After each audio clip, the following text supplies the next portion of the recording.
Parehong ini-enjoy ng kilalang aktres at aktor ang company ng isa't isa kaya kapag nakikita sila in public ay pareho silang masaya.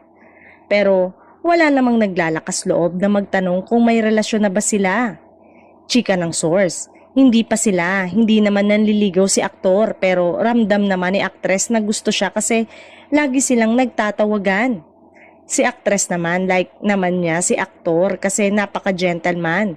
Super bait, walang kasyubisan, sa katawan, thoughtful at ramdam mo na walang inggit sa mga kapamilya. Alam mo naman yung girl, priority din niya ang pamilya niya. Kaya isa yon sa malaking puntos ni aktor tsaka masipag daw.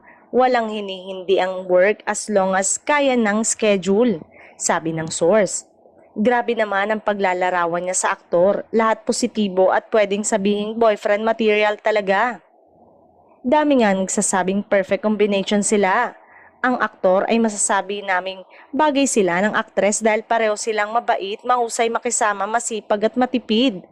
Yes, parehong matipid ang dalawa. Alam nila kung saan nila i-invest ang kinikita nila.